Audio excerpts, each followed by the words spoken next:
For today's video vlog nga mga sir, ito nga po yung update sa Honda TMX 155 na Malaysian build natin. So bale, dito mga sir, may binili tayong second hand na front shock ng Honda Wave 125. So genuine po ito mga sir, original yung outer tube, original yung inner tube, yung oil seal, dust seal. So hindi pa po ito napapalitan. So medyo may mga dents lang siya. Ayan, may mga gas-gas. Ang habol natin dito mga sir ay yung laman tsaka yung inner tube nya. So yung spring, yung laman nya dito sa loob, yan po yung kailangan natin. So ito po yung binili nating TRC Racing Lighten outer tube na pang Honda Wave 125 din. So around 1,200 po yata to 1,300 kasama yung shipping fee. So ito, nabili natin ito ng 1,100 yata. Nakalimutan ko na kasi medyo busy tayo. Basta naglalaro siya sa ganong presyo kasi original nga po siya mga sir. At may mga konting issue. So yung inner tube niya may tama ng konti, pero okay lang yan. So ililipat natin siya dito sa TRC Racing natin.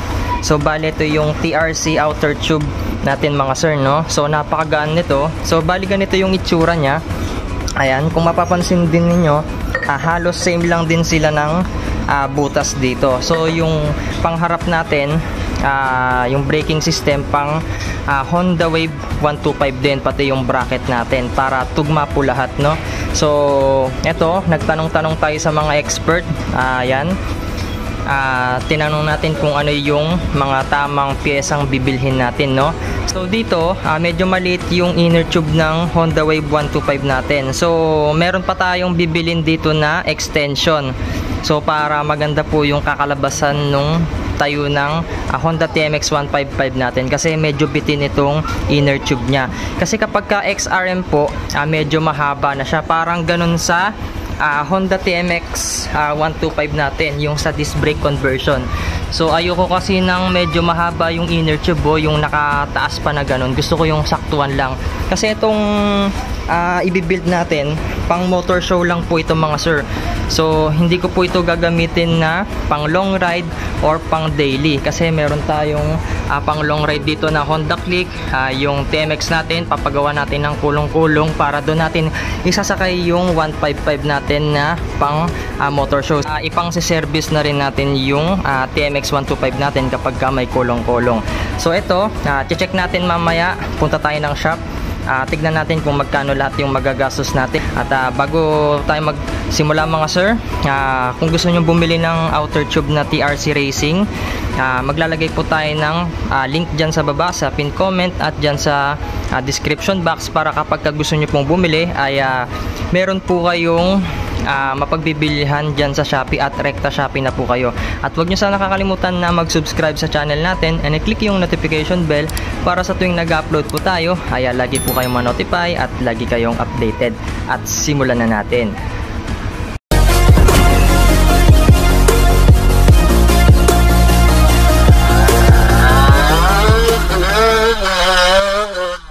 So dito mga sir, ito yung binili natin, pork oil na SAE 10W. Tapos yung local na lang din yung binili nating pork oil seal kasi masisira daw to. Tapos yung parang spring niya dito, magkakat pa tayo dito. So itong pork oil 200 ml po siya. Bali 150 pesos po lahat ito. 50 pesos yung pork oil, 50 ito, tapos 50 rin ito. So hindi naman madaling masira itong oil seal nya. So yung original kasi medyo mahal, nasa 200 plus yata ang isa. So dito na tayo sa budget meal kasi hindi naman natin ito pang babiyahe, pang lapag-lapag lang. Ito yung gumagawa ng front shock natin, si Idol Ben, yung mga mekaniko natin dito sa Kamagay.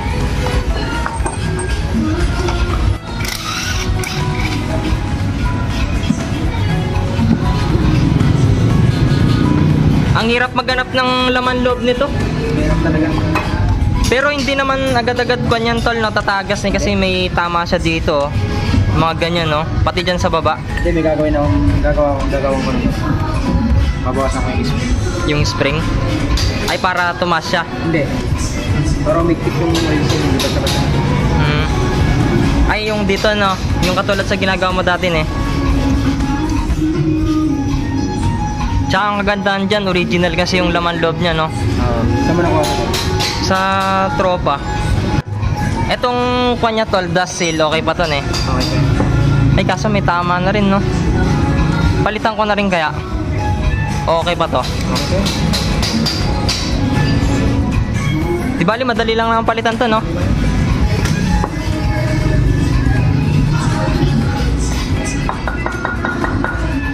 Tapos yan, itatabi ko na lang, eh. Para pagka gusto kong kuan, ibalik, pwede. Dali lang, okay ko lang guys.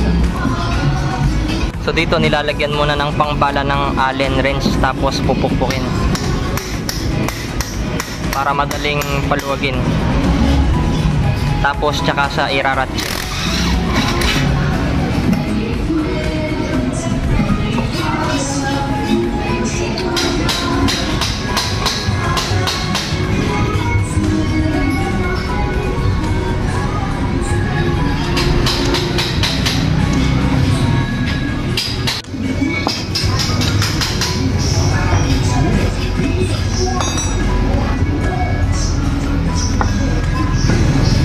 Palitan ko na rin nata yung dust seal nya.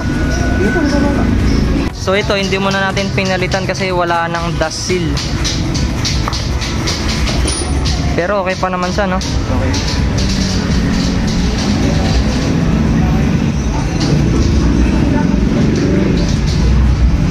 So ito, napunasan na rin pala natin to. Nalinis na siya.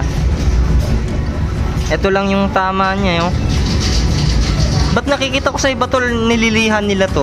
Masisira, no? Pag nilihan, eh. So dito, papakita namin yung babawasan naming spring para humigpit yung kapit niya, para yung mga dent dito hindi po kukuha ng langis.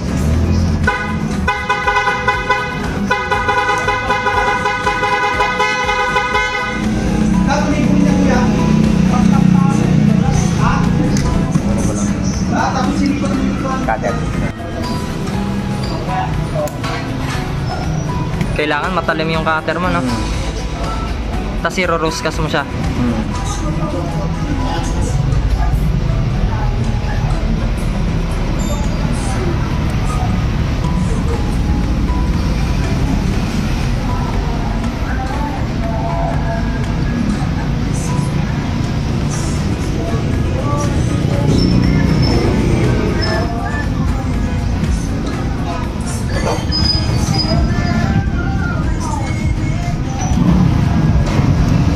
Pag mahaba, babawas-bawasan lang, no?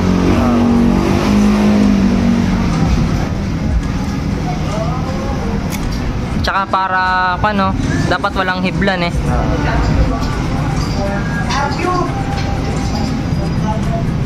Dito na ba?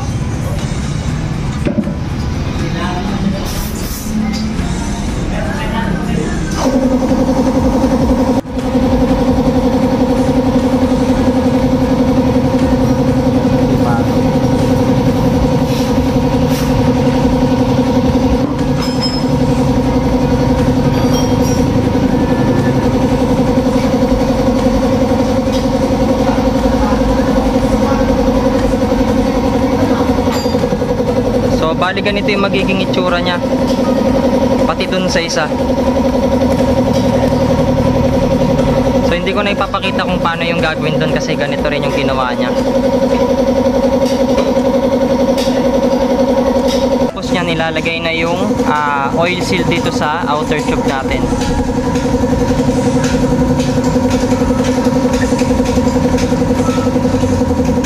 Tapos gumamit po kayo ng socket na size 27 para ibang pupukpok natin para lumubog yung oil seal.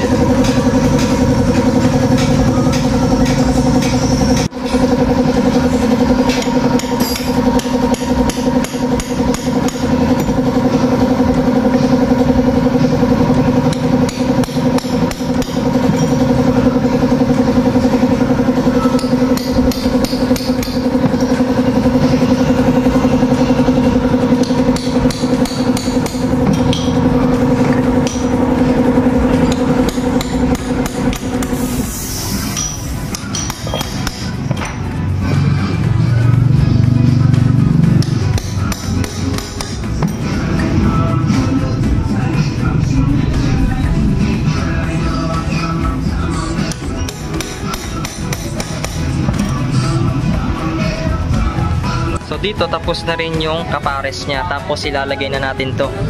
Tsaka itotono natin yung play. Ayan, yung rebound niya.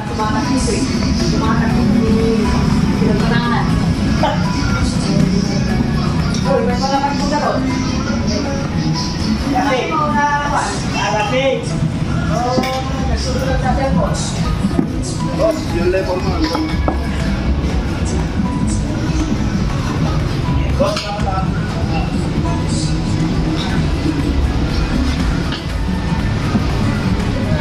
Kailangan ba tol matigas yung play niyan? Sakto lang. Sa Pantra? Sakto lang. Kasi sagad na sagad yan pag nabuo eh. Oo.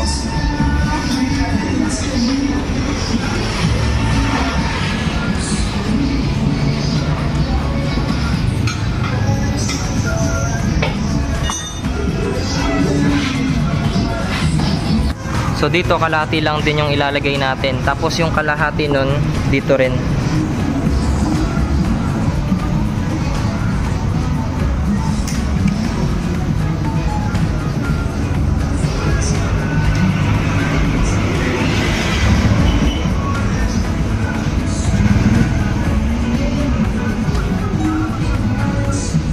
Tapos punasan nyo na lang din yung excess oil.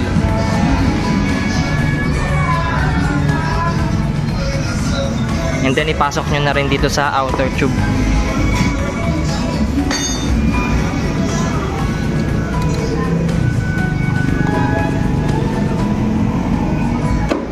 Yung parang tanso niya tol, meron pa ba yan o wala na? Wala na, kaya may ano na lang, may teflon na lang yun. Ah, ito? Hindi naman tatagas yun. Kasi sa Mio gano'n may tansusang pa no? Yung washer eh. Kulang pa.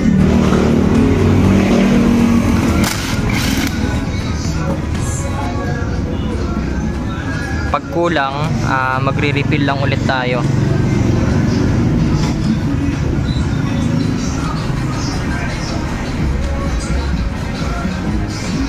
Kulang yata yung isa tol no? O sakto lang? Try ko muna kung mapupuno. Kasi yung na-apple ko rito, di ba sabi mo sagad? Sagad no? Sagad. Kailangan natin ma-apple yung ano. Kasi yung play niya, konting-konting lang.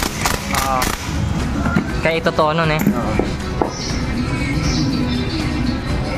Tingnan mo yung play niya. Saan yung play niya?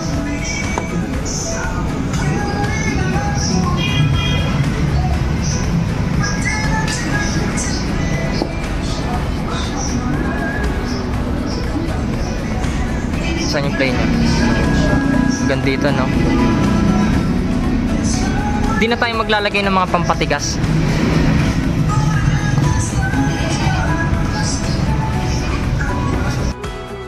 Okay na mga sir, tapos ito naman.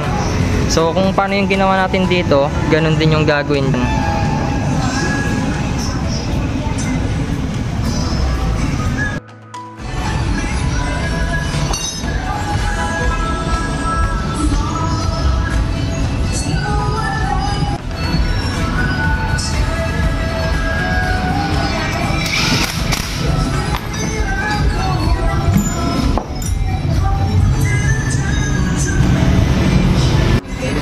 Ganyan dapat yung play niya, no? Babawasan mo pa dito, tol? Dadagdagan mo?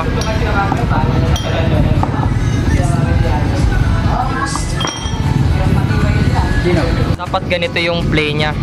So dito sa isa, pagdadagdag ulit tayo. Para tumigas siya, no? Natol? Natol, para tumigas yan eh. Kasi parang malambot eh, kaya parang medyo mataas yung kanina.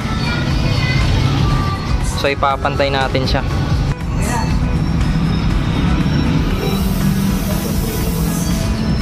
Mataas pa no? Okay.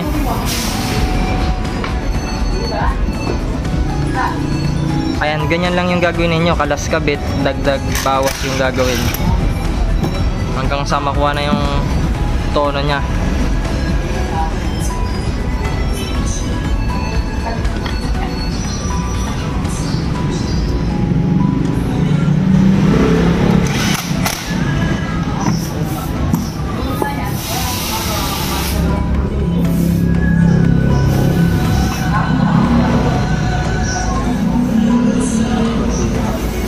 konti na lang, no?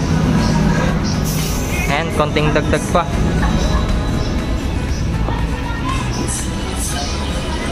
So hindi naman makukuha yan sa isang laga, yan lang.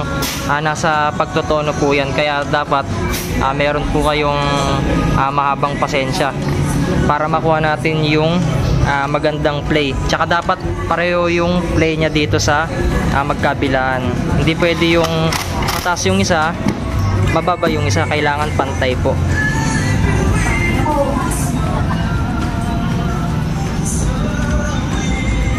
Ayun, no? Ayun, pantay na, no?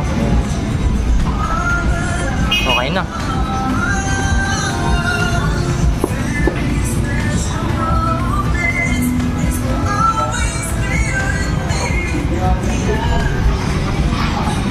Yung play niya pantay lang. Oo.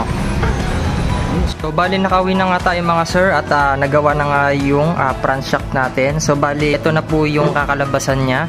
Ayan, napakaangas. So i-compare natin yung inner tube ng wave dun sa dun sa XRM na inner tube. So para makita nyo po yung difference nya, no? At saka idadrop ko po dyan sa screen yung bibilhin ninyong extension para dito sa mga pantra natin para sakto lang po siya. Kasi ito bitin ito. TMX natin mga sir, so kung makikita ninyo naka-convert siya ng disc brake. So kailangan nyo po yan kapag magdi-disc brake conversion kayo sa harap. So kailangan nyo ng XRM na inner tube. Tapos eto nga po mga sir, ganito po yung magiging itsura nya. Ayan, so kung mapapansin ninyo, napakahaba po ng inner tube ng XRM. So ayoko naman po ng masyadong mahaba at ayoko nang merong nakausli dito. Ang purpose ko kasi kaya inner tube ng wave din yung ginamit natin para malinis po dun sa taas. So halimbawa po naka-lowered na yung motor natin, siguro mga ganito po yung taas nya, ganito po siguro yung clearance nya. Ayan, mga ganyan siguro kapag ka nakabit na. So yung bibilhin nating extension para dito sa taas ay mga ganyan po kahaba, hanggang butterfly lang po yung extension nya, no? Para wala na pong nakausli dun sa taas. So yun po yung kailangan natin. So idadrop ko po yung link dyan sa pin comment at dyan sa description box, no? Tapos i-update ko po kayo kapag ka dumating na yung extension na binili natin. Tapos ikakabit na rin natin ito sa Honda TMX 155 natin. Basta naka-ready na lang din itong front shock natin. So yun mga sir, hanggang dito na lang yung video natin. So hindi ko napapahabain. So i-update ko na lang ulit kayo sa susunod na vlog natin, no? So iwan ko po ulit yung link dyan sa baba kung saan natin binili yung outer tube ng TRC. Tapos yung extension na bibilhin natin mga sir, no? At wag nyo sana kakalimutan na mag-subscribe sa channel natin and i-click yung notification bell para sa tuwing nag-upload po tayo ay lagi kayong ma-notify at lagi kayong updated. And thanks for watching. I know is not enough.